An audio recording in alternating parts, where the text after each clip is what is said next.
Bonjour, je suis Charles Sagalan et j'aimerais vous parler d'un mystère de la vie. Pourquoi tout le monde ne raffole pas de la poésie?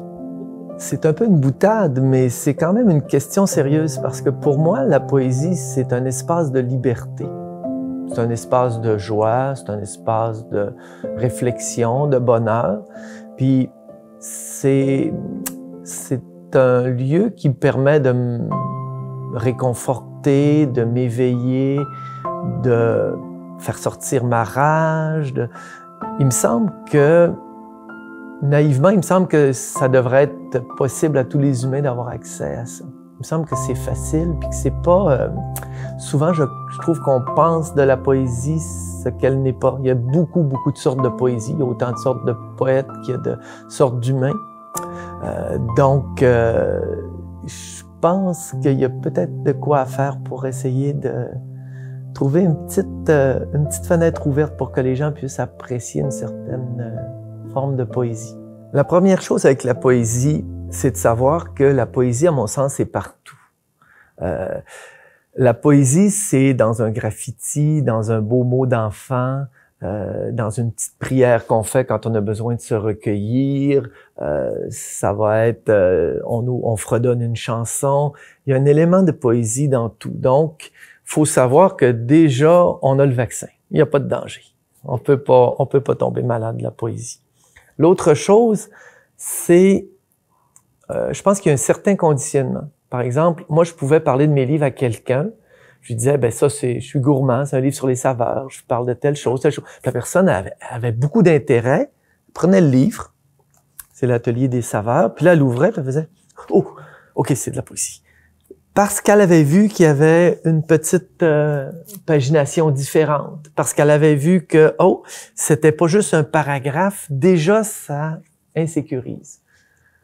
Si je prenais le même texte, puis que je le lisais à voix haute, difficile de savoir s'il y aurait tant de paragraphes que ça ou pas. Donc, la poésie, c'est souvent fait pour être lu et être écouté. La première chose que je peux conseiller, avant même d'ouvrir un recueil, si c'est trop difficile, c'est de prendre le temps d'aller voir puis d'écouter sur Internet des poètes. Donc, par exemple, Joséphine Bacon, qui est fabuleuse. Il faut l'entendre lire en Innu, en Imoun, et en français ses poèmes. Je vais lire bien moins bien qu'elle, mais si on ouvre, on tombera peut-être pas tout de suite au passage qui nous convient. Tout ça, le poète va avoir le privilège, puis des fois le flair de trouver le passage qui va bien convenir au public. Je vous lis un petit passage de Joséphine dans son premier recueil, Bâton à message. Dessine-moi l'arbre que tu es. Dessine-moi la rivière que tu as racontée. Dessine-moi le vent qui t'a fait voyager. Dessine-moi le feu qui brûle en nous. Tout le monde est capable de comprendre ça. Tout le monde est capable de ressentir ça. Pour moi, la poésie, c'est la littérature sans le besoin de personnages, d'histoires, de lieux, de décors. C'est une espèce de raccourci. J'aime beaucoup ce raccourci-là. Ça me ressemble.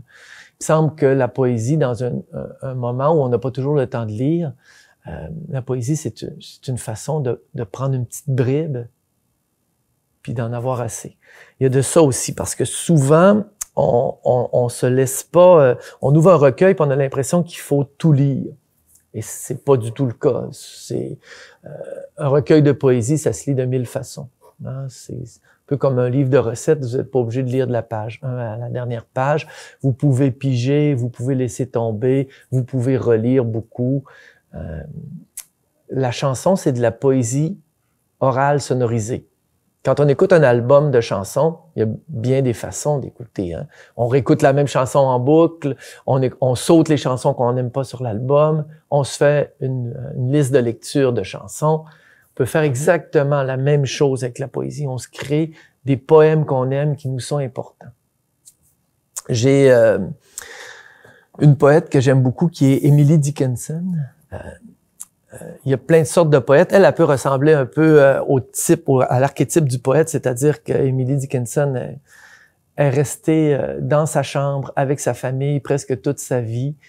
C'est quelqu'un qui socialement n'était peut-être pas très, avait pas des facilités d'interaction sociale, mais en même temps, c'est quelqu'un qui était fulgurant, qui savait voir la beauté du quotidien.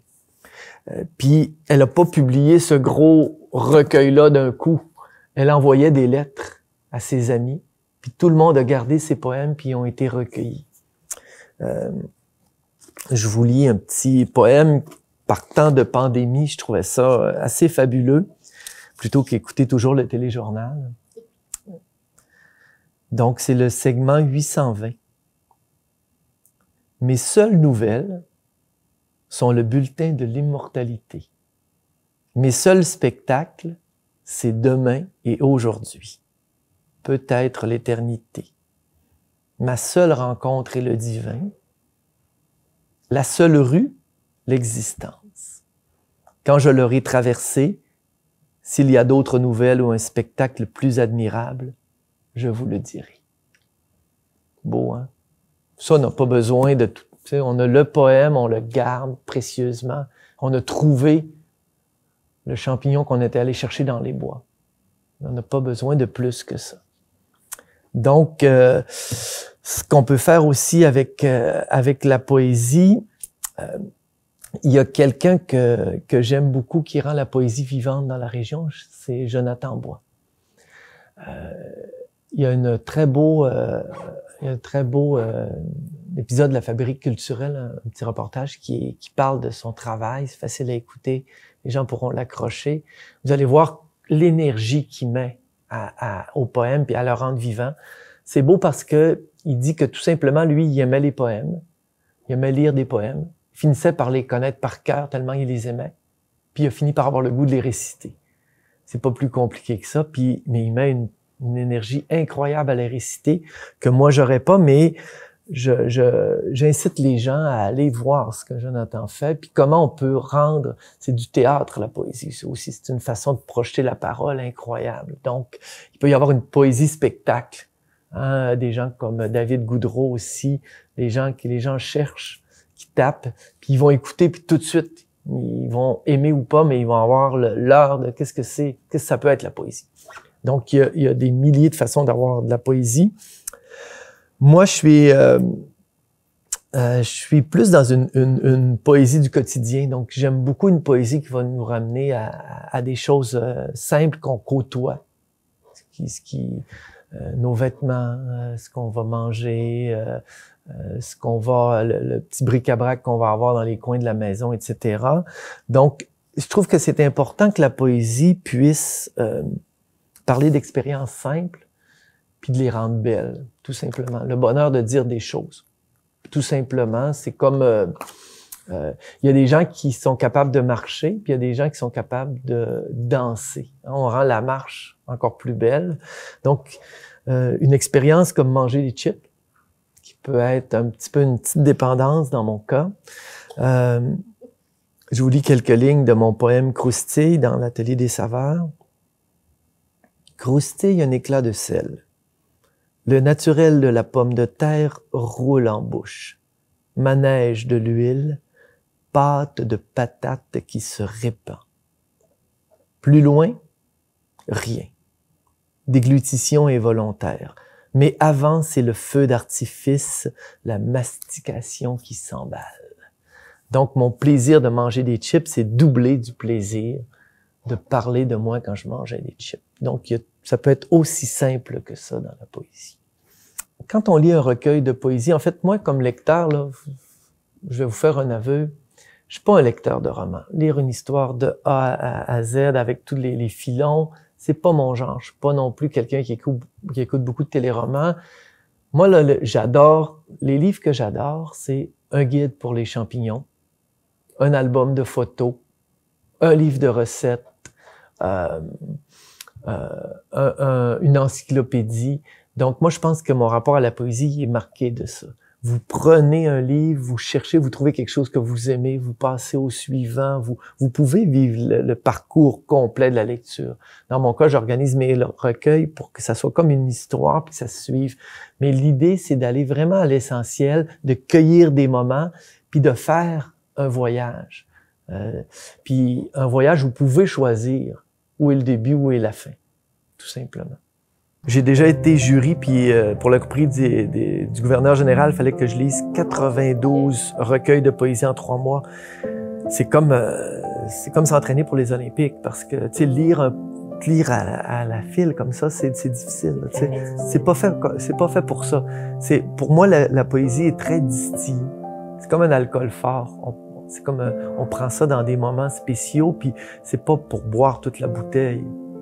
On s'enivre délicatement, puis on en profite. Ce rapport-là, la poésie, c'est plus distillé qu'une histoire. Tu peux pas t'enfiler 6 recueils de poésie comme tu peux t'enfiler 6 épisodes de District 31. Ça se fait pas comme ça. Quand tu vas avoir déjà lu 6 poèmes, probablement que tu vas avoir accumulé beaucoup. Donc, il faut respecter ça, il faut s'écouter aussi.